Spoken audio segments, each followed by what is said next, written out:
bro. No, let's go.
What is good, everybody? Pow pow, let's go with it, man. CG Ruthless Sports is in the building, and we got Melissa Rebel in the building. They call Jizzy, and we got the guy Steph Curry wannabe, but we got 49er King in the building, 510, and we got my boy Niner Game Podcast. What is up, everybody? What's going on, What's man? good? What's up? What's Show good? y'all this hat. This joint was hard. I got this visit in LA. Went down. Oh, that shit's hard, yeah. And then, like, if you look right there, Yeah, that's say really 49ers sweet. on that. So yeah, man, my daughter bought this thing for me, man. So shout out. What to my about this baby. Camulus? Camulus hard too, right? Oh yeah. Yeah. Oh, what is up, young hitter? He comes every now and then. That is what's up. But guys, what's on your guys' mind? Let's go with your guys' discussion, and we can go from here. Training camp right around the corner, man. It's only a few days away. Won't be much to say for the first day. The only thing that we want to hear from the first day is the fact that 10 has passed the physical and has been dismissed. It's the only thing I ever want to hear. I don't want to hear anything else about him. You know, if anybody watching that loves to support 10, you go with him. Go ahead. Bye. We don't need you here. You need to support number 5. 5, Trey Lance is the man. He's ready to lead us, and there are no questions, ifs, ands, or buts about it. So, Cut that 10.5, and it's a 5, man. Let's go with Trey. Exactly. Let's go. And by no way, by him saying cut that 10.5, it's a 5, is he stating that Trey Lance is half of anything. Trey Lance is more of a quarterback than Jimmy Garoppolo could ever wish and dream. Facts. We appreciate you for your time, sir, but it is time for you to leave. Jimmy is that unwanted side chick that you got to get rid of. You know, she was cool while she lasted, but now she want to come to the front. You know, she want to be seen in public. She want to go on dates and all that. You know what you are. Stay in your positions. Now that you got out of pocket, we got to get rid of you. Yeah, the Niners are trying so hard to trade this guy. Like, this is like a used car salesman selling a damn lemon car that's so wrecked up, and they say, oh, that it runs good. Well, guess what? Jimmy's injured, so why are they going to buy into the value? It's pointless. Might as well. I mean, if you want to trade Jimmy, it's wasting cap space. We need to get to Deebo Samuel. We got to pay this guy. Having Jimmy is going to hold us back. But a lot of people are wondering, why is Jimmy still on the roster? And the media is getting the stuff twisted, man. It's annoying me. Like, you know, it gets cute for a while. But, man, what kind of stories that they have to come up with these days? Like, Antonio, man, you got to tell me what's on your mind, brother. Man, I just hope all of our guys, remain healthy through this training camp. All of them, offense, defense. And, like, I keep hearing stuff about Trey Lance in practice, like one day he's great, one day he's not. I just hope when the game starts, like when the real season starts, he's ready to go. Because I'm going to expect him to really take us to, the conference title game. Like, we got to go that far. We have that type of roster, and and I believe in his ability, so he got to do it. Like I'm not gonna make any excuse. Like I've never made an excuse for any quarterback. Like whether it's Alex Smith, Kaepernick. Like if they get the job done, they get the job done, or they don't. It's not about who's young, how old somebody is, because the win-loss record, it doesn't say, well, he was young on it. It just says wins and loss. So I'm gonna expect him to complete passes to IU, Deebo, Jennings, Kittle, and he got to be ready to rock and roll, and I believe that he will be. So, but we got to stay tuned, man, because games are won on the field, not in the newspaper, not in the media, none of that. It's on that field. Huge shout out to one of the Texans content creators. Good question. Is Jimmy still hurt? He hasn't passed his physical, so technically he's still hurt. Right, guys? Yeah, to be honest with you, from what I hear, he's pretty much ready to go. All he has to do is go into past that physical. And no, Jimmy's not worth much of anything, man. And I can tell you right now, the Texans have crazy capital when it comes to the draft to be able to go pick him up. So it's not like they hurting for picks. They got plenty of those, just from the Deshaun Watson trade. So the robbery trade, yeah. Yeah, I mean, like it's just a situation of us hearing, that same day, probably Thursday, Friday, that he's passed the physical and that he's moving on. The number one thing is just to keep him in bubble wrap until then. Don't let him throw. Don't take him if he is anywhere near training camp. Outside of that physical, don't let his ass on that field. Kyle, if you listening, please don't do it. Don't. Let Brock, let Nate, let Lance do their thing. Keep Jimmy on the sideline, even if you decide to allow him in the building, but do not put him on that field for him to get hurt, and then we stuck paying his ass $7.5 million because you guys thought that he was worth something when everybody knows he's not. Yeah, but do you actually buy that he's not going to try something? Like, at this point, Jimmy, like, there's no way in my mind that I think that he's not going to try something unless the team just flat out cut him, because it kills you. Because the thing is here's the problem. If he tries something, he's going to wind up getting himself cut. Now, getting cut gives you what, $7.5 million? I mean, shit. Yeah, injury guaranteed. Yeah. Yeah, that's injury guaranteed. But you know what that equates to in California? Probably about 3.5. Because taxes come in and take a hell of a cut. I don't know. It's just I keep thinking back to the end of 2020 when he was cleared and he was practicing and you saw the footage, and then suddenly, as soon as game time rolled around, we were back to CJ and Nick kind of try sharing the load, because Kittle went out right away and Jimmy was just like BSing the whole way through. And now that you have Edelman and all these other people confirming what originally was reported, it's just something really kinky about how Jimmy and his agents are handling this situation. No, it's an agent business. Yeah, it's all business at this point. Basically, they're telling Don, look, you want to set up a throwing session, you set that up. You want to get a trade, make it happen. We are more than willing and able to negotiate with whoever to get whatever. The number one thing with this is if Jimmy is traded, it is a big key that the 49ers do not pay greedy. Anything. Yeah. Like, do not pay him a single dime. Yeah, number one, don't take on any of his contract in the trade.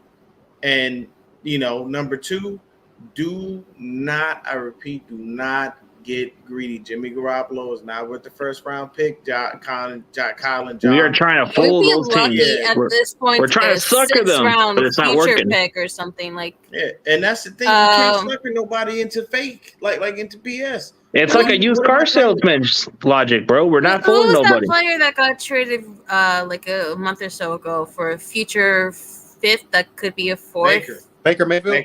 Yeah. Because Cleveland was stuck. They can maybe see something like that. Maybe that's how you move it up. But at this point, I just want 10 and 55 gone. Yeah. I cannot stand that 55 is still here. Oh man, send 55 to Social Security disability. He needs to get himself some checks out there from Social Security. Come on, man. But look, I'll say this: you can get possibly the Texans, the Giants, and the Saints are the only three. Oh, possibly even the Falcons. Those are the only four places that he could possibly go and compete for a starting job. He'll beat out Davis Mills easily. It's a wrap on that. If he goes to Houston, Davis Mills is screwed. If he goes over to the Giants, there's not much he can do because he still got to beat out, I believe, who is it? Tyrod Taylor? Is it backup or something? But Daniel Jones. Here's the thing with the Giants, though. No, Daniel Jones is a starter. Daniel Jones is coming off that huge bad neck injury. We have no idea what he's going to be like.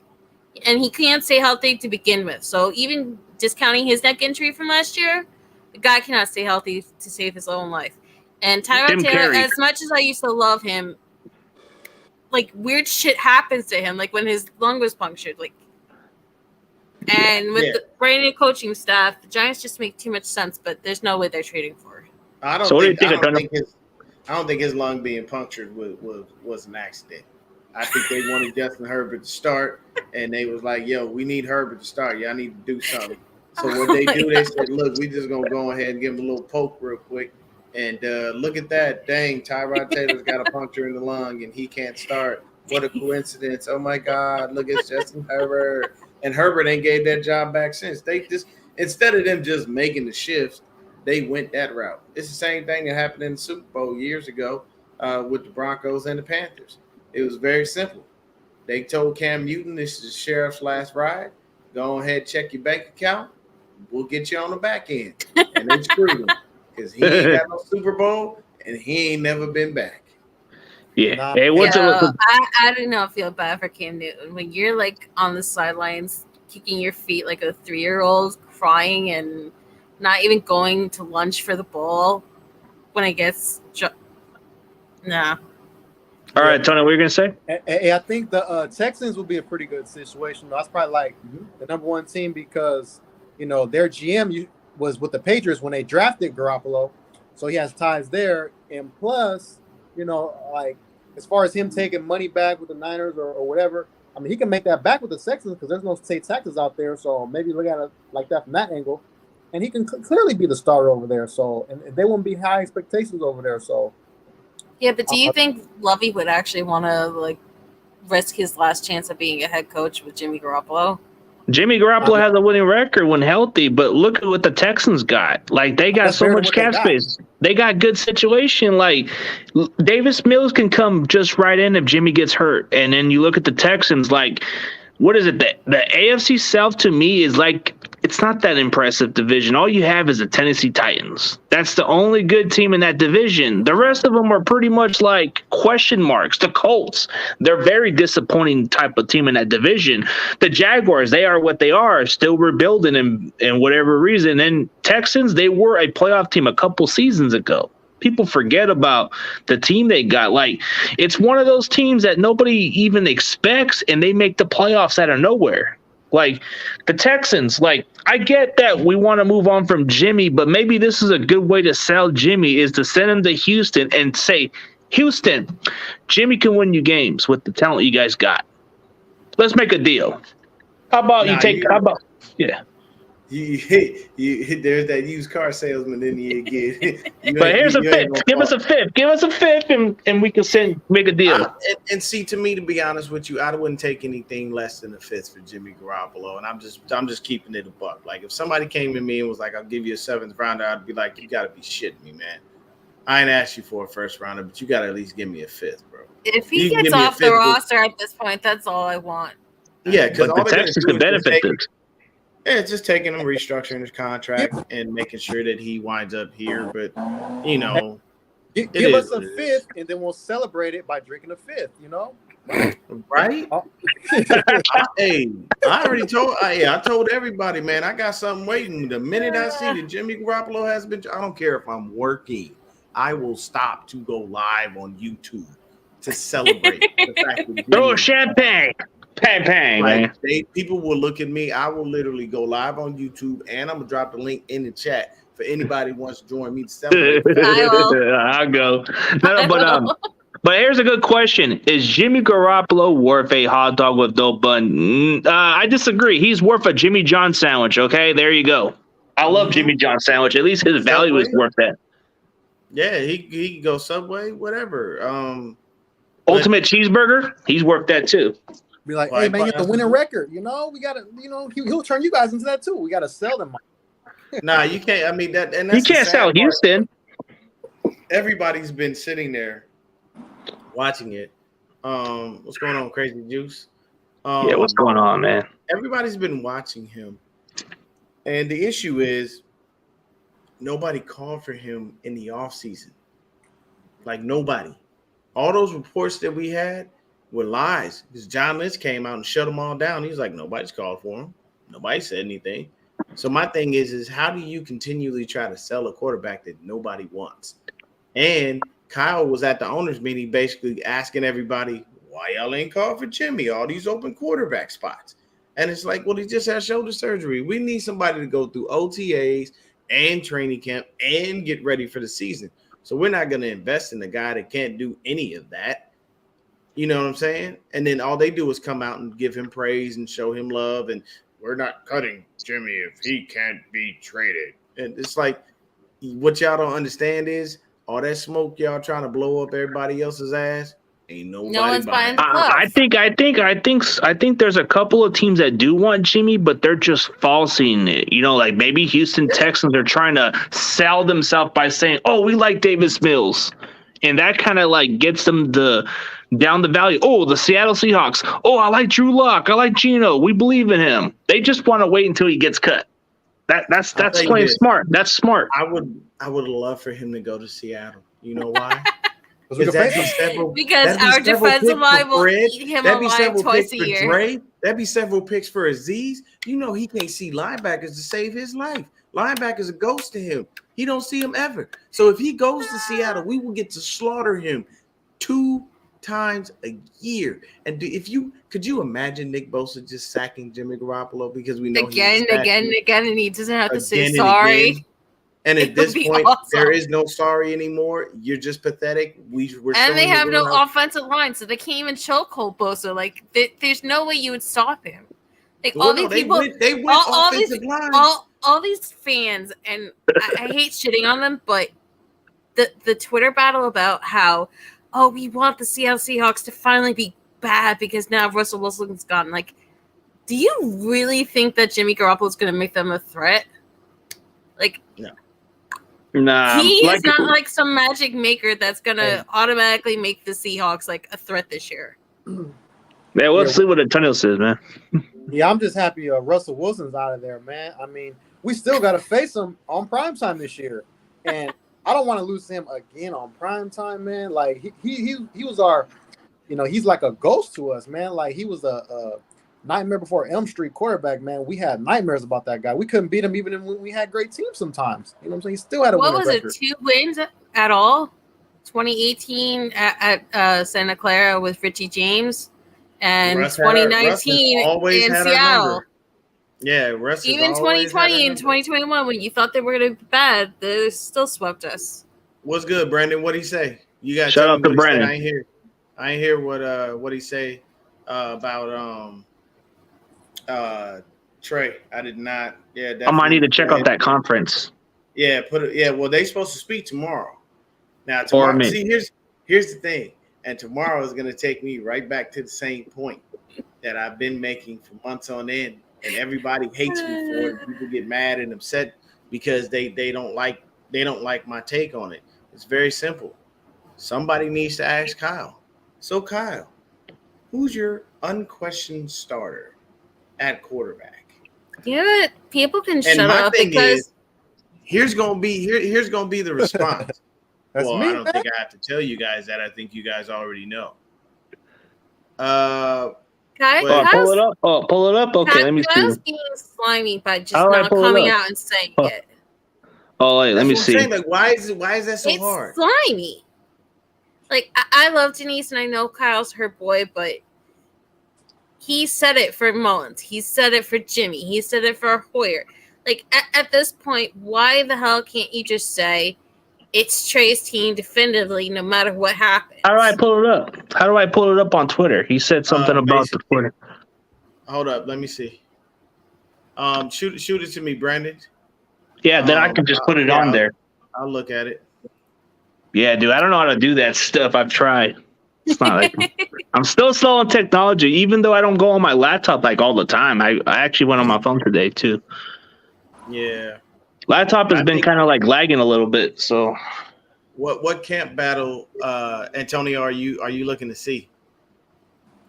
Man, probably the edge rush battle between Drake Jackson, Ibukam, Charles Menahu, Kerry Hyder. I mean, That's so much depth right there, man. I wonder who's going to be that second starter behind Bosa, because Bosa, we need to get them double teams off him, And, of course, Drake Jackson's probably going to be the easy answer. He has a lot of talent, but Ibukam came on strong, and Charlie Minn, who got a lot of talent. So, Hey, let me just come right back, and I'll look at the thing, then we can show the press conference. I'm looking at it right now. I got it. If you want me to I can play it. I don't know if YouTube is on one about that. I don't think so. No, I think I can use it if it's fair play, yeah. Yeah, let me play it real quick. I'm going to put my mic over here. Let's see what's said. Want me to just put you on the full screen part? Nah, it's cool. I'm just going to play it. So we'll hear the audio. Just mute yourselves so that way nobody hears anything. In order to get to a certain point in this league, for all quarterbacks, you have to go through some stuff, and no matter who it is. And that's what I'm so excited about Trey, because I know there's going to be some good. I also know there's going to be some bad, but I like the situation we're putting them in, where I feel we have a team that if we can stay healthy and build a team around them, I don't think it all depends on Trey right away. Just like Jimmy in 2019, he hadn't played a lot of football, and he was coming off an ACL, and I knew I believed in him, but I didn't know how he was going to play, and it took him some time to come off of his injury. Not to mention he hadn't started many games in his career prior to that. And as he went, he had some ups and downs, some good times, some bad times, but we played such good defense around him. We had some young receivers who made some plays. We ran the ball well. And before you knew it, we were 8-0. And then he started playing really well. And he took us on a stretch in that year, leading us into the playoffs, where in that middle of the season, going to Arizona, I want to say the Rams at home, he played some of his best football. And our team allowed him to get to that point. And I see this going into this season very much to where Trey's going to do a lot of good stuff, but he also hasn't played a lot of ball. And that's why we can take him through these games and still have a chance to win each game I feel we're in without putting him in all that stuff, because he does have a defense you can rely on. He will have a running game that you can rely on. And I love our weapons with our receivers, our tight ends. And I'm really excited about our team here to where we don't have to go into it and just be, it will be good if I want to say rookie quarterback because it's his first year starting, but I don't think it's going to be all about Trey. I think it's going to be all about our team, and we're going to allow him to move with our team, and the kid's made of the right stuff and he has the ability to do it, and hope the fans are patient with him. I think our team's going to understand that we got the right type of guy, and they're going to see some real encouraging stuff out there from him early. In order to get. There we go. Okay, he just said that Trey's our guy. We're going to have the ups and downs with Trey anyway. So that's what I'm saying. Like, our expectation is I just want the kid to have more experience. That's all I expect. He's going to have his growing pains. Let's be honest. Like, he's only played 2.5 games, but he still kind of plays in a rookie role because this will be his actual rookie season. Yeah, but did anyone else pick up on him saying if he's starting in that little speech of his? Like, he spent like how many minutes in there talking up Jimmy Garoppolo, talking up the 2019 season, and at the end of all that praise to 10, he said if he's starting. Like, I get it, Kyle, you love playing with the media and all this other shit, but like, come on, just flat out say that he's starting and stop being like the Chicago Bears last year where they were playing games with Andy Dalton, Justin Fields. It's like, he loves the drama. It's so ridiculous at this point. Pretty much. But he wants to keep people guessing. But Trey's our guy, so of course you're going to expect. But you're inviting more toxicity into the team. You're inviting more drama that needs to be there. You're inviting all these people to hound players when they go up to the podium and be like, well, what are your thoughts on Jimmy? What are your thoughts on how Jimmy's being treated? Do you think Jimmy Garoppolo is going to be here? These guys have had nothing but these questions for the last 3 years since the stupid Chiefs game where he juked himself and got himself injured. Like, at some point, you got to do the right thing and just cut ties. Facts. Yeah, man, just give us fans what we want and just name Trey as the starter, man, because, that's going to take away a lot of distractions. We got enough with the Deebo Samuel, and then, Bosa's contract's coming up. So it's like, man, and all these players are going on Rich Eisen show, and they're going on ESPN, and they're going to have to constantly protect Trey and not say anything bad about Jimmy yet because they still are trying to trade Jimmy. It's just like, can we please just let it go? That era is over. Well, the players won't say anything bad about him anyway, because from a personal standpoint, they like him. They like him as a human being. And I've always said that, like, it's never nothing personal. It's just me for what you do on the field. It's not good enough. You're not going to cut it. You're not cutting the mustard. Same thing with D Ford. Fuck out of here, man. Leave, go, bye. Nobody wants you here. Send D Ford to Social Security disability. Exactly. And it'd be nice if D Ford did us a solid like Weston Richburg and retired, because then it would lower the cap hit that we have. But he ain't gonna Instead, do he that. just restructures every year so you can milk more money off the Niners. But there's no more restructuring you can do for him. Like, he's literally done restructuring. So at this point, we got to cut him, and I don't know why we haven't yet. I still don't understand that. We're gonna cut him. It's not like he's gonna come in magically on Friday and pass a damn physical. That's all I saw about D Ford was Wayne Breezy saying something about guaranteed money, and if you have to pay him already, why don't you just keep him? It's like we wasted we wasted a 53 spot on Jet. We wasted one on Jalen Hurd. We wasted how many of these roster spots? We have an all-time depth right now. We're gonna lose good offensive linemen and defensive linemen. Like, let's just cut it as it is. These guys cannot stay healthy. These guys are not going to produce. You get maybe a preseason game and maybe like a snap or two during the regular season, and that's it. Like, at the end of the day, I get it. These are good guys that you like them, you bonded with them, but this is a business, and you have to treat it like a business and get rid of what's not going to be there for you. I knew he was going to come in with some bullshit. Outside of the Dodgers sweeping the Giants, which I'm okay with because I'm a Dodger fan, I'm all right with the Dodgers sweeping the Giants. We all knew that was going to happen. But no, I did see the Rams ring, and that shit is hard. I'm not going to lie. The next ring's going to be harder. The Rams ring is stupid hard. But yeah, that's their last ring again, so. Take it. He says the last one we getting that next one. Yeah, repeating this year is going to be a hell of a task. But for me, when I take a look at it, it's like I just want them to cut ties with dudes who aren't giving them anything in return. Like, don't waste your time with players who just are never going to be anything.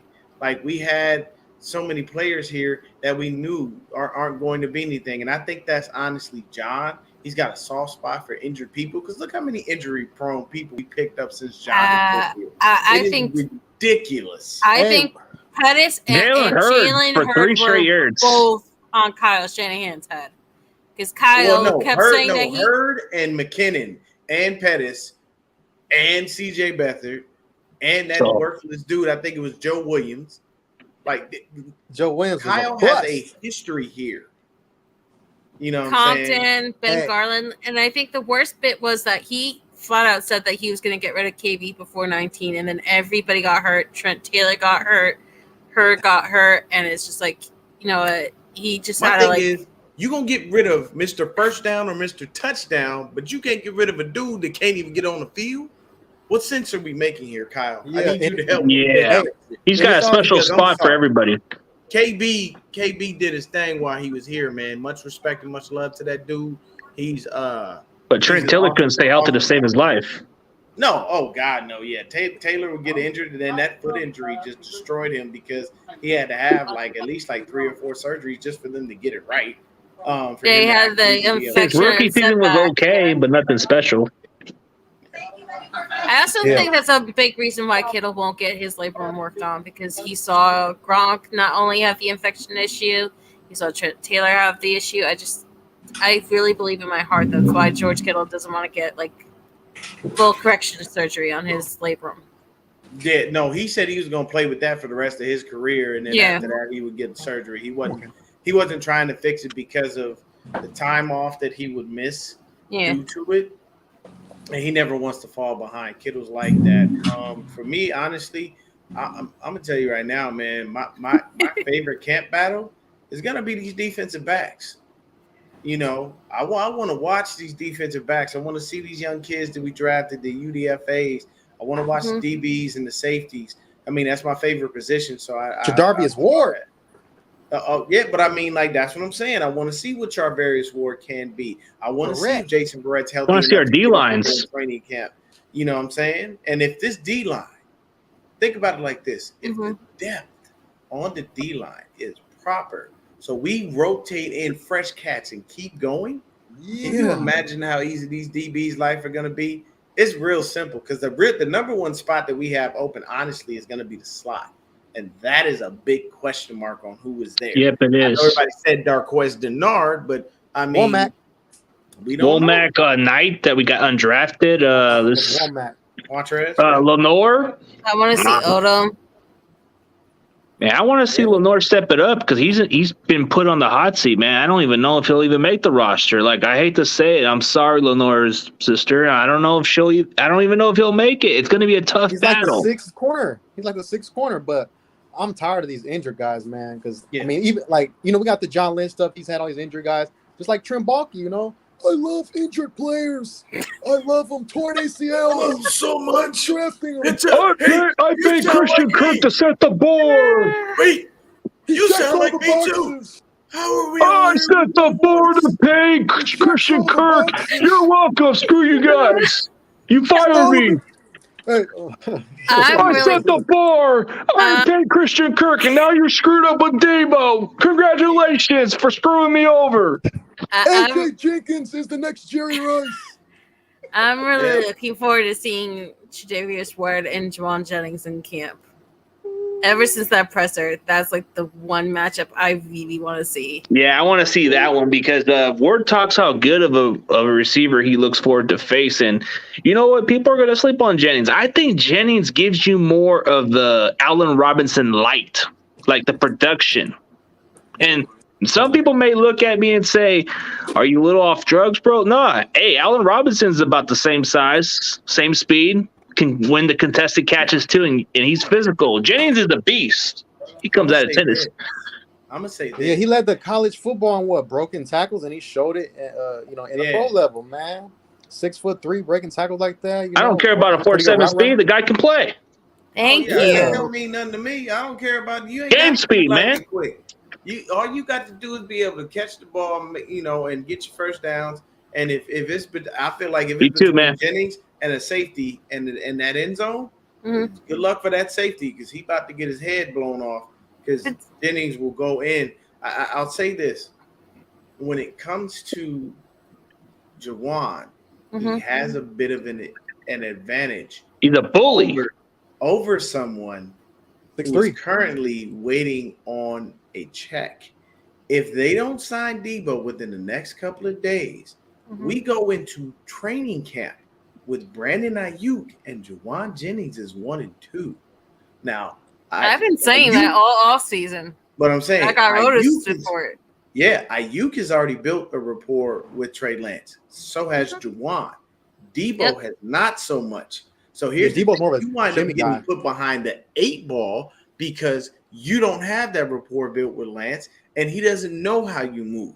He doesn't understand what you do. He doesn't understand at the top of your route if you're breaking this way or that way. He doesn't understand how you turn and move when you run your hitch or your comeback. He doesn't understand what you do on post routes. All these things come into play. And when you build a rapport with a quarterback very well, then you don't have to worry about that stuff. But the issue is if you don't, and there are other receivers on the squad that have that rapport built, you wind up on the outside looking in. And then when your playing time is diminished and you're upset, it's because you haven't built that rapport. I think about it like this. If I'm on the field and I've got Antonio and I've got Izzy, and I know for a fact I've built a rapport with them. I know what they do. I know their movement, so I can tell things. But then CG comes in, and CG is fantastic. He is an amazing player. But the thing is, I haven't built a rapport with him. So what am I going to do? In most situations, even if I'm supposed to hit CG on this play, if I see Izzy or Antonio open, I'm going that way because I can trust them because I already know what will happen. If that makes sense. If I'm going CG's route, yes, he's a great player. He's gonna make plays, but I haven't had that connection to a point where I know. Plus, that was an issue last year. The offensive linemen and everyone else said when Trey Lance was brought in for red zone or for the Lions and the Packers and all those earlier games, is that the timing was off because they weren't used to his play speed. They weren't used to his way of playing. They weren't used to his release. They weren't used to him actually looking through all the different options that were on the field and then looking back again before snapping the ball. They're used to Jimmy. They were used to Jimmy's timing. So on your point, that is part of it. But at the same time, Jawan Jennings is getting slept on because this guy came up huge for you twice in overtime last year to get you to the playoffs. Like, Yep. he's not a scrub. Like, he might not have the speed that all these people are obsessed with, but he comes up big. He's a good catcher. He can block. He uses his head wisely, like in the Jacksonville game. Like, this guy can easily be a wide receiver too. You know who he is, guys? Because his body's big. He's kind of like an Allen Robinson. From a height and physical standpoint, Mhm. he's a homeless man's T.O. Really? You know, like He's more like Anquan Bolden with that physicality a little bit. T.O. was a dog. He was a dog. T.O. was a dog. He wasn't. Shanahan did compare Jennings to T.O. a little bit with the mentality. Yeah, the mentality, yes, but like he's missing the prima donna phase of T.O. and he's missing the being chiseled. But he smiles. If there's one thing I can tell you, that look, man, T.O. was physically fit, and he still is. He's still like chiseled to this day. It's amazing how at his age, I think he's like 50 or 51, something like that. I think he's more like a. I think he's like a more Des Bryant-ish man. That guy can hit too. Oh yeah. Des Bryant was a full on. He wasn't fast either, but he was consistent. So And he gets wide open, like no question, wide open. Yeah, give me okay. I'm gonna go around in the circle. I'm gonna start right up above me with Izzy. Yeah. Give me your 3 running backs that make this team. 3 and only 3. Do not count Juice. He's a fullback. Dude, I would mention Juice anyway because I hate that man so much. I think it's going to be Elijah Mitchell. I think it's going to be TDP, and I think it's going to be Trey Sermon because I don't think they're going to give up on him right away. Hey, All Trey right. Sermon been looking good out there, man. He's been like working on his footwork, getting slim. He's ready. Yeah. 3-headed running back CG. monster. CG, what you think? Elijah Mitchell, Trey Sermon, and TDP. Dang, all right. That's 2. Damn. 2. All right, what's going on, Antonio? That's the 3 right there. Trey Sermon's gonna be a great number 3 for us, man. Like he's been looking slimmer. He working on his footwork. I like it, man. Them 3. Hey, I'm ready. You know what? It's a clean sweep. Because I think I'm gonna tell you right now, bro. I don't see. I'm telling you, Hasty and Wilson are on the outside looking in. Yo, Those 2 Dion, dudes- I and it's kid you hard, not. man, because you see Jordan Kyle Mason could sneak in. 3 days ago, after I watched you and PT on your pod, the day after, because it's really been humid here, so I've been like on and off sick. I was watching the Atlanta game, and I remember that first snap because Atlanta deferred the ball. Jermichael Hasty knocked it off like at the 10, 12-yard line on special teams. I know for a fact that Kyle cannot stand when shit like that happens. I really believe that's You why stay in Breda's the gone. doghouse when he does that. Matt Breida was always in the doghouse for that stuff, and I think with his injuries and the way he's been like kind of blamed for the interception in the Rams game, I think Jermichael Hasty is an easy out Yeah. for running back. So it might come down between Wilson and Mason, who I'm hearing a lot of good things about. Yeah. I've heard a lot of good things about that kid in OTA. See, Okay. the only reason why I think Mason's on the out is because Jeff Wilson Jr. is the vet, and I don't think that and he already Kyle has. But he's wants lost to his have explosive a little just bit. young guys.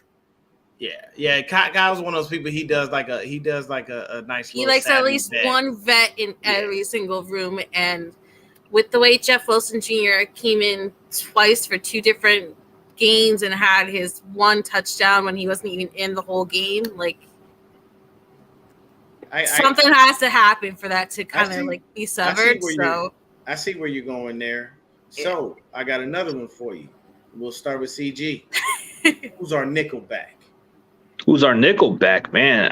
As Don't much copy as I'm hearing a lot of stuff about Denard, I don't know, man. Like Denard is kind of like getting the heads up, but it wouldn't surprise me if it changes up to Lenore. I think Lenore has something to prove. He's under the 8 ball. He's got a lot to prove. So I might say Lenore. This might sound as like a flack because I know it sounds weird, but it's because he got something to prove, and plus his sister's my big fan. There you go, man. All right, Antonio. I'm gonna go with Womack, man, because these slot receivers got to be low to the ground, and he's like 5'9". He got quick feet, he got long arms, man. He led the college football in knockdowns. That's what we need. We got that Cooper Kupp guy in our division, man. So we got to stop him. You know what I'm saying? Not to mention Seattle, Arizona. We got to stop those slot receivers all over the NFL, and you got to have guys with quick feet, long arms, be able to press, be able to look for the ball. He got good ball skills. He's knocking balls down in college, and I think he can do it again in the pros. It's my guy, Womack. Is he? Yep. I think it's either going to be Denard, Womack, or one of these newer cornerbacks. I don't think that Lenore's Izzy, you ain't gonna get out the hook like that, Izzy. I need uno single person. Who is it? I think it's gonna be maybe Denard right now, but okay. I just hope it's not like a Jason Verrett or a Mosley gets moved inside. Like I really hope that we take it seriously because as much as I used to love Shark couldn't stay healthy, and I really want that to not be an issue anymore with the corner. So whoever they do end up choosing, I hope it's someone who's going to come up clutch and it's going to stay healthy. Awesome. I can appreciate that. I'm going to have to go with CG here. Yamato Lenore got something to prove, and I wouldn't be surprised if he just sneaks in. He's been quiet. You haven't seen anything or heard anything. I honestly think that that might be the case. 49ers Fogey says it's either JV or E-Man. Yeah, that's what I keep hearing, that they're going to move one of them in. And that's just you got to think about it like this. If it was me, and I had to choose between Jason Verrett or Emmanuel Mosley, I would put Mosley in the slot and save Verrett just in case one of the starters on the outside gets injured. I would love to have a starting three of Emmanuel Mosley in the slot, Jason Verrett on the outside, and Charvarius Ward on the outside. Yeah, Mosley did play slot. He did play slot before. So, so you know what? Let's change the way we look at the lineups now. Now that I think about it, it's Mosley that's going to play the slot. A healthy Verrett? Come on. Plus, I think ever since like the Philly game, they started slowly moving away from Diamador or Lenore. You saw him less and less until it was Ambry Thomas, no matter how bad he was, whether he was all over a guy, he was costing Bosa a sack, whatever it was, Ambry Thomas got all the breaks last year at the end of the year, no matter how bad he struggled. And you never saw Lenore in. You never got Josh Norman out of there. You never got Patrick out of there. So I honestly believe that whatever Diamador Lenore proved or did not prove, I think Kyle is setting him up to be a practice squad player. I don't know. Yeah, and that's the thing with Kyle. Like, you never know because he loves playing chess with people. He likes high-risk roles. He likes setting certain people up to be stashed away. He doesn't like showing all his hands. He doesn't like having all these guys proven. He likes throwing doubt in. I think that's part of the reason why Dion and I are so pissed off that he won't just come out and say, Trey's the starter, no questions asked. Let's move on. So I think there are certain people who are in his head already plan to be in the practice squad. Hey, Izzy, you know the funny thing? It'd be just our luck. Jimmy would be out this motherfucker. And I guarantee they'll be like, so Trey Lance is the unquestioned starter. Well, we still have Nate Sudfeld. Brock Purdy is still here. Brock Purdy, Purdy Bird? Really? We're thinking about bringing back CJ Becker. Oh, my God. Can you say Purdy Bird? I'm telling you right now, I'd be the first. See, this is why I couldn't be a reporter, because I would look at them and be like, I didn't ask you for all that. I asked you a question. Is it definitive yes or no? Is Lance your starter? Period. Yo, you don't need to dance around it. I don't have much money to my name, but I would pay for you to be able to roast these guys on the believe me, because I'm not gonna wait. Like a lot of these, and you're not gonna be like a Grant Cohen who purposely pisses off people, but you would get answers no matter what. No, I'm not, and that's my thing. I'm not gonna antagonize. I'm just gonna keep it a buck. Period. Hey, which is why I've said for like months now, I trust Niner content creators, because guess what? We're all fans, but at the very least, you can trust that Niner content creators are going to bring it to you unvarnished, legit, and give it to you hardcore facts, whether you like it or not. We have different opinions, and we might be a different flavor. The national media, because the national media has proven over and over and over again they have a bias. Oh yeah, they got a continual bias. You know what I'm saying? I mean, like, look at it like this. There's a term created for our current quarterback that never existed before. Never existed before now. Two terms. Like, we randomly now have a term called arm fitness. When you know how arm many fatigue. quarterbacks? I'm sorry, you know how many quarterbacks in the league fit that profile? Mm-hmm. There are a ton of quarterbacks, and I guarantee you, Trey Lance is not the first one. There are a bunch of quarterbacks in this league that have arm fatigue or arm fitness. There's a lot of them like that. There's plenty of them out there, man. And think about it like this. Is your arm going to get tired from you doing the same motion over and over again? At some point. Hell yeah. Logic. Anybody knows that. You think pitchers? Why do you think pitchers are 3-4 days out after they pitch a game?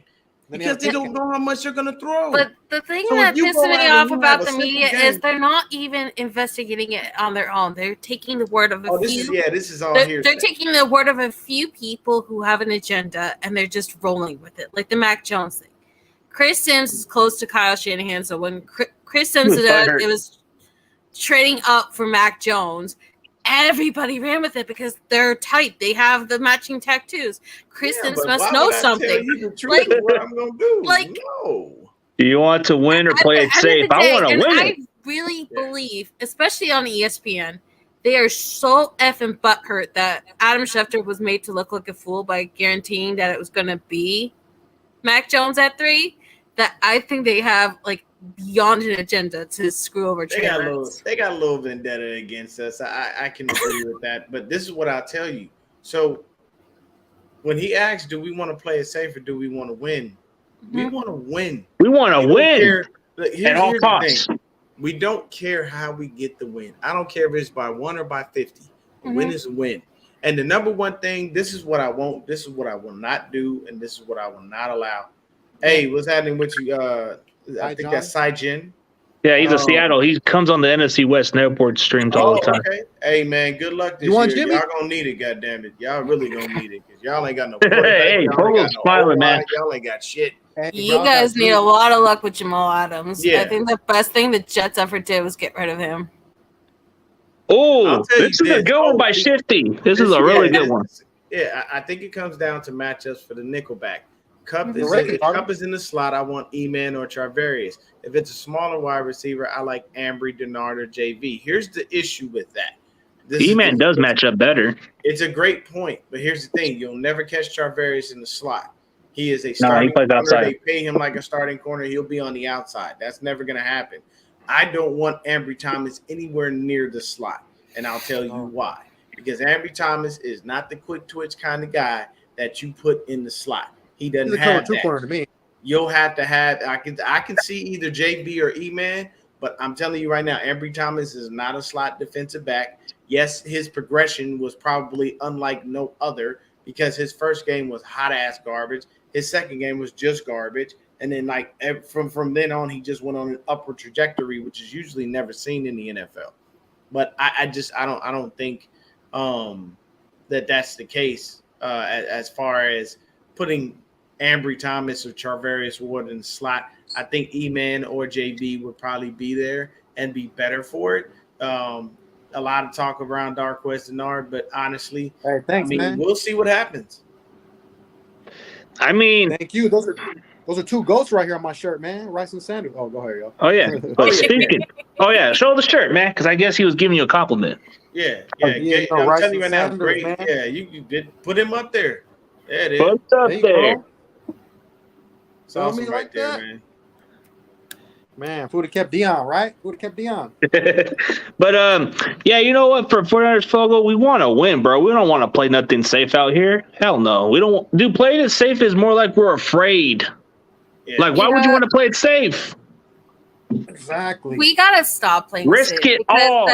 that kind of pisses me off. I mean, you had the Seattle Seahawks twice in 2019, easy wins, and you let them come back in it. One time you lost, the other time you got close to losing if it wasn't for Dre Greenlove. Like, at some point, we won't be losing. we gotta more stop games to sitting Seattle. on leads. Russell is gone.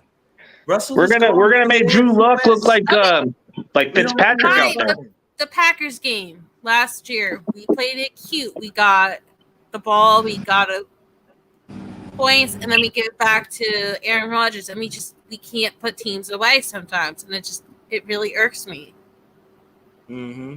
I can't wait for Drew Luck to play like those pick machine quarterbacks. Like when we have our opportunity. I still Hey, think guys. I still think it's Geno. I think it's Geno's job to. Oh, we're gonna make Geno look like Fitzpatrick out there. Runner. Geno is the front runner right now, from what I hear. Sijin, correct me if I'm wrong. I hear Geno is the front runner out of your camp. So you can put it in the chat and tell me if I'm wrong, but I do hear he's the man.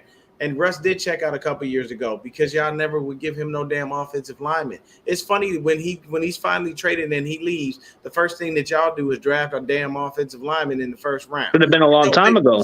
Like all they want was undrafted guys. Yeah, because all Russ, from what I understand, all Russ was saying was, I don't want to keep running around all the damn time. Like it's getting old. I'm gonna keep getting hit, and this ain't gonna work. You know what I'm saying? So. Plus, everybody in the division kept getting bigger and better on the defensive line. Stronger. Yeah. Okay, so there we go. Right now, there you go. See, good update on my guy. See, hey, this is what we can count on. I think it's like the Taysom Hill thing, where there is that experience with them winning and coming up as a clutch player when they needed someone to fill in. I think that's part of the reason why Geno is the front runner right now, because Locke hasn't proved anything to them yet. Yeah, you traded for him, but that's nothing compared to that. And plus, the thing about it as well is Geno has the better rapport with Lockett and with DK. And he knows the system. He knows the system, so it automatically gives him a leg up. But, I mean, hey, look, Russ came in there and basically kicked Matt Flynn out of a job, so I can't say that Drew Lock wouldn't do the same. Because Russ came in and they thought Russ was going to be a project, and he basically walked in and told Matt Flynn to take his guaranteed money and fuck off. That was just literally how that happened, because in training camp, you never heard anything about Matt Flynn outside of the fact that he was cut after training camp because he was taking money. His job. Here's the thing. Wasn't Matt Flynn solely brought in What? because of the Lions game on Thanksgiving? Yep. Yeah, he was brought in off like maybe 1 or 2 games for the Packers, and The they backup product. One Thanksgiving game where he laid out the Lions, Hey. and that's exactly why. I'll tell you right now, there's 2 people, Matt Flynn and Brock Osweiler. Oh Both yeah, of them those got were the paid trickery for ones. both of them got broke off for doing much of nothing. And I can tell you this: I met Brock Osweiler in real life before he actually got drafted to the Broncos. I ran the Pat Bradford. Tillman run. Yeah, I ran the Pat Tillman run, and it starts at ASU and stops at ASU. Yeah. It's a little 5K. So basically, when you came into the stadium, all of the players from ASU were there to greet you. Basically, kind of give you a little high five, keep you pumped up, stuff like that. And he was there. And the first question I asked him was, hey, have you heard anything from anyone? Do you have any interest? I'm curious. And he said, between me and you, Denver. And what happened? He went to Denver. He played just those few games. And who was it? The Texans threw all that money his way. Yep. It was very simple. See, the one thing that people forget is guaranteed money is why players get upset and why they fight so hard. This is why Debo is fighting so hard. For guarantee money. He wants guarantee money. It's not even about the longevity of your contract or none of that. It's about guarantee. Brock Osweiler was stupid, though, because they were going to have him as their starter right after Peyton retired. And he went and said to them, I don't like that I got benched for that dude. It doesn't. But there are so many quarterbacks that would have been benched for Peyton Manning at that point. Like, come on, guy, you got to Super Bowl win. But that young man still made out like a bandit. I'll tell you another person who robbed the NFL blind is Sam Bradford. That man ain't never had a Aw. contract that's never It's been the double- Yeah, injury. two big contracts. It's the injuries. That's it. He was good. He had 3 Always contracts. injured. Okay, so he had his first one before the new CBA. Mhm. So his first one with the Rams was like 63 million. Yeah. Then the next contract, every contract after that he has ever had in the NFL has always been in the double digits of millions, in between 10 to 20. Wasn't he And the you quarterback that changed the rules for? Yes, that he Yeah. was the reason, because the vets in the league were getting Man, upset. Bradford was a pimp, man. Come on, he was taking money, bro. Come on, the OU pimp. Give me That all dude that knew how to money, man. take money. I'm not mad at him. Go ahead and get your bread, young blood. Get your bread. But here's the You thing. know who doesn't get enough credit for robbing teams But when he blind? stays healthy, Kirk he's not that bad. You Okay, remember when Kirk, he got yeah. all Oh, that yeah. guaranteed Oh, money yeah. from The Minnesota? first guaranteed I don't- money guy. Hey, I don't care what nobody says. 84 million? Ooh, paid him yeah. eight- I like that. For an average quarterback, You're not getting. I'll say this: you're not getting a Super Bowl with Kirk Cousins ever. Nope. He will never go. Hey, to he the likes Super that Bowl. He guaranteed will money, never bro. win. He don't care. The thing about it is, like, when you pay quarterbacks like that, my thing is, I've always been one of those people. You have to give me at a bare minimum 2 years of consistency before I think about paying you. And yes, Bradford is a businessman. Sometimes that's how it works. Hey, I got to get my paper. So I want 2 years of consistency before I even think about digging in my pocket to give you any kind of extra money. I don't feel that it's warranted before that, because 1 year of consistency, like Josh Norman gave the Panthers, doesn't warrant me giving you a ton of money. I don't know what you're going to be. So I need you to be able to be that on a consistent basis. That way I can go ahead and give you the bread. But I'll say this. Yeah, and this right here is obvious. No one is going to pay Jimmy Interception 24 plus million. Jimmy and INT will be cut after being cleared because he doesn't want to hold a clipboard. I will tell you this: I don't need him holding the clipboard. Not But here. then We got Sudfeld, the best clipboarder in the world. I could be wrong, but didn't Flacco a couple years ago say he also was going to be a backup, and then he finally just sucked it up and just kept bouncing from team to team to team, just trying to collect paychecks. become a starter again? You're getting the money. Like, you have to think about it. So with the way the league works, And Foles got it this year too. To my understanding and my knowledge, it's all about the paper. Yeah, so many years you get different types of bonuses. So many years you get different types of perks because you've been in the league for however long. So I mean, all these things come into play. It's like you think in the beginning, I'm gonna hold out, I'm gonna do this, I'm gonna do that because I want certain things. But then when you realize, hey man, I can still just get broke off and not even be worried about it. You know what? Fuck it. I'm just gonna take this. I'm gonna take this little L. But at the end of the day, I'm still getting paid. I'm still feeding my family. Everyone's still taken care of. I have no issues with that. You know what I'm saying? You know what the funniest one would be if somehow Jimmy ended up in the next 3 years being in New England and he had to be Mac Jones backup. That'd be hilarious. I would die. Oh, here's a good comment by Jay Aguayo 56. CG, if the O-line could learn how to have great chemistry and protect Trey, we have a great chance to get to the playoffs. If not, we can't make. Well, that's what I think. That's the question mark. The offensive lineman to me is because I play this position, and I feel like when you play center, it does make a difference of how you communicate. Because the center position is the quarterback position. You have to communicate. You have to be on the same page. The interior line has to be in good. Because the tackle is like a bonus for outside pressure purpose and blocking purposes, but your interior line has to really do the job. And here's the problem with everyone keeps saying that in a Shanahan offense, the center is the most important position. Yes, it is. They've never invested in it. Well, I don't know why. The entire 2020 year, when we were cycling through every single person that we could ever possibly put in that center. Guess who was calling out the different changes? It was Kyle Juszczyk. Kyle Juszczyk was being the center from the fullback position and calling out the different protection schemes and all the different changes. This is what Kyle Juszczyk is being paid all this money. Oh no, long snapper. He was doing long stepping. No, but but on offense is what I'm talking about. On offense, this is what Kyle Juszczyk was doing. He was blocking and he was calling out the schemes for whoever was there, because Brunskill didn't have any time at center before. Whoever else was there that year that I really try to block out, they had no experience there. So for me, it doesn't make any sense why we haven't invested heavily into the center position. Let's see what Tono's got to say. He was about to say something. Well, like they like to get like vets at the center position. They don't like to draft young guys, even though there's been times where I wanted them to draft a center, but he wants that veteran in the room. You know what I'm saying? Like we had a lot of great centers in our history. Jeremy Newberry, Sapolo, you know what I'm saying? Jonathan Goodwin. Goodwin was a veteran. We signed him from the Saints. I remember, to go with our young offensive linemen. We had Anthony Davis, Upati, Alex Boone. Joe Staley wasn't too old then, so you know what I'm saying? Like he was right there in the middle handling all that. So that's what he always kind of wanted. He was a vet guy. So and like I said, we got Aaron Donald in our division, so we need that center to get that push, make sure Didn't we let Jonathan Goodwin go to Miami right at the beginning of Shanahan's tenure here? No, that was Daniel Kilgore.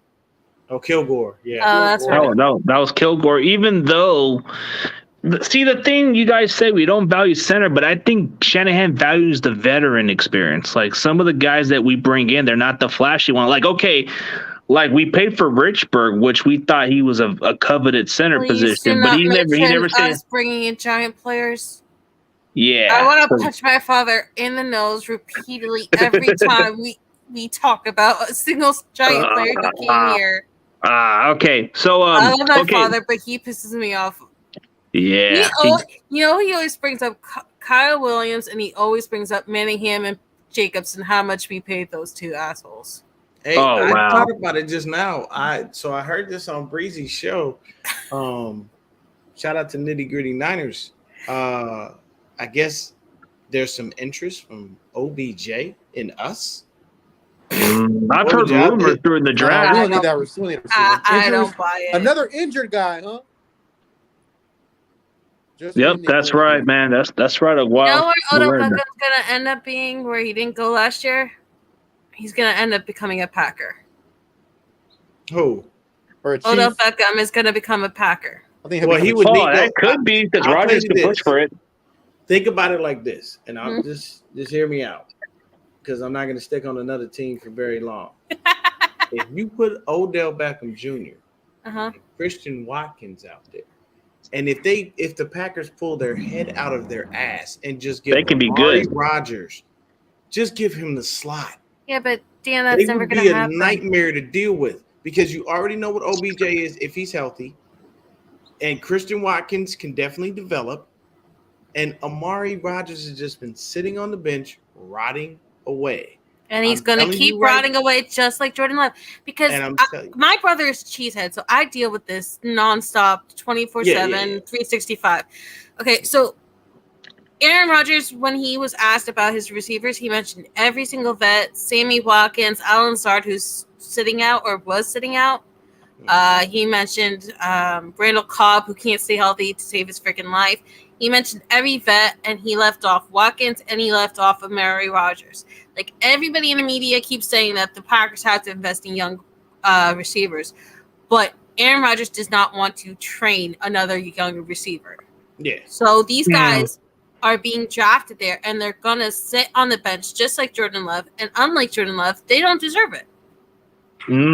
Well, this is a really good question. So that's a tricky one. That's a tricky one. I want to throw this to everybody else, because I already know my answer to this question. But go ahead, CG, fire away. Well, to answer this question, which it's not going to happen, I believe we're going to make the playoffs. But if it comes down to 9-8, I wouldn't say it's a disappointment for his tenure, for not having a winning season as an overall head coach. But I don't think he's going anywhere, despite what anybody thinks, because he gets another year to develop Trey. So he has another year, and they give him a guaranteed contract extension. So I just look at it more like, he would be a disappointment, but he ain't going nowhere. What do you think, Antonio? I mean, it will be a little disappointment, but I think we're going to be, 12-5. I think we're going to go all the way, to be honest. So, but like I said, man, Jim Harbaugh has a winning record, and he has no Super Bowl, so that's that's a failure. Like, I don't care how many conference title games you go to, you got to have some Super Bowls. So he got to get that Super Bowl. Ain't no thing without that ring. And I mean, he can deliver it. I mean, 2 winning seasons. If it were to be 2 winning seasons in 7 seasons, that is a bit disappointment. Very. What do you think, Izzy? I I hope Denise doesn't listen to this because she's gonna hate me for this. I still hold a grudge against Shanahan for practically sacking us with an 0-9 start to his tenure because he was waiting on Kirk Cousins, even though he went above and beyond to trash not only the Snyder family, but everything to do with his former team because of his father. And yet you were expecting them to give you your prized quarterback. So I think the very fact that he shackled us from the beginning pissed me off. And the way that he kept giving Nick Mullins every single chance in 2020, when you saw the CJ Beathard, maybe he's not a great quarterback, but he could do a lot and he came up big for you when he was given the ball in like 5 minutes or whatever last minutes in the fourth quarter. I just have a big grudge against Kyle Shanahan, and I don't see us not being at least at the bare minimum, at least a 10-win team. But at the same time, Shanahan has this weird thing with his doghouse and having to bring in everybody he's ever worked with from Houston and Atlanta and the football team and everywhere else. It's just, we already went through the whole Shanahan 2 thing and the Shanahans and all the other stuff last year. Fans have a right to be pissed off and call him out on his bullshit because at this time it is bullshit. And to keep playing these games with Trey Lance, it's just, for me, I like him. I think he's a really good coach. I think he's a really good play designer. It's just, he doesn't have a killer instinct, and all his other BS, I don't know. It's just, I'm not the biggest Shanahan person. Yeah. All right, guys. We're getting to the end of the show. We can definitely put on the. Oh, wait, what were you going to say? You were going to say something. Oh yeah, I'll just say this. I've been watching Kyle since he got here. Yeah. And I do agree with Izzy by him not drafting a quarterback and basically putting us in a bind that first year. This is how we wound up with Jimmy Garoppolo because he was waiting on his then boyfriend Kirk Cousins. For me, yeah, that would suck if he went into, a 7th year as a head coach and you still aren't above 500 in an overall record. And that will just reinforce the whole Kyle can't do anything without Jimmy storyline. It's just. Yeah, and I've said this before and I'll say it again. Any other head coach with his current record would have been fired. I guarantee you that. Any other head coach. Yeah, but because he's Kyle and he's a great offensive mind, they continue to keep him. Plus, at the same time, he's not going anywhere next year because he just had a contract extension, like I think last year. So he's definitely locked in for the next, at least like 3 to 4 years. So personally, I would hate that, but I don't believe that. I believe we're going at least 12-5 or 13-4. Mm-hmm. I don't see us losing more than that. And I do believe that we should be good to go. Reaper Cobra says people should remember that Lance came into some games and scored some points when Jimmy couldn't score, not even at one point, and changed the momentum of the game. Yes, and that's the thing that people forget. So the first touchdown of the year, Trey Lance. Yep. When we were getting our ass handed to us by Green Bay, who gave us a shot in the arm? Trey. Lance. When Jimmy had a phantom injury, who came and cleaned up and looked really good when they did it? Trey Lance. Who helped us get to the playoffs? Trey Lance. So all of you people out there loving and Jimmy, Trey always takes the blame onto himself. He does not blame his coach. He does not blame the players. And he was a 21-year-old kid. When other kids are out there trying to drink up their lives because they're finally legal, this kid is showing so much poise and maturity. Whereas when Jimmy Garoppolo's near 30 and keeps throwing anybody and everybody under the bus and only thinks of himself. So, as we pointed out, Jimmy threw 8 passes at most at the Packer games. Like, can we really stop this whole thing that Trey can't throw 8 passes and still win a playoff game? That's this year. He gotta look up. I'm kicking to you, CG.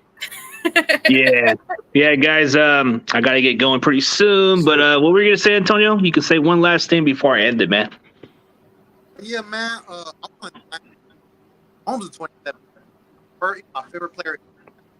I got Solomon Thomas. I'm like, oh, that's You're breaking up, but God. Yeah, you breaking up, and it almost sounded like you said your favorite player was Solomon Thomas. No. Patrick Mahomes was. Pat Mahomes.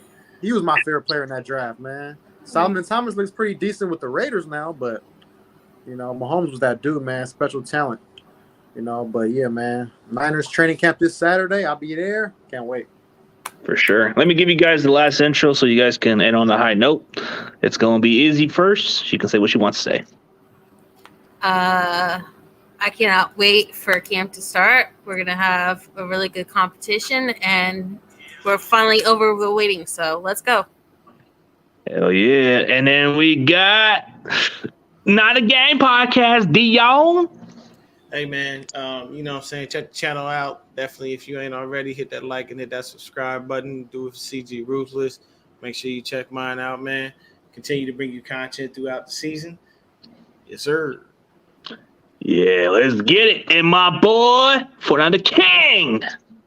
Hey, check out my content on Facts Over Films podcast and 49er King 510 on YouTube. Y'all, 49ers season is a couple weeks away from the preseason, so I'm ready to rock and roll, man. I believe in us. Think we're gonna do some big things.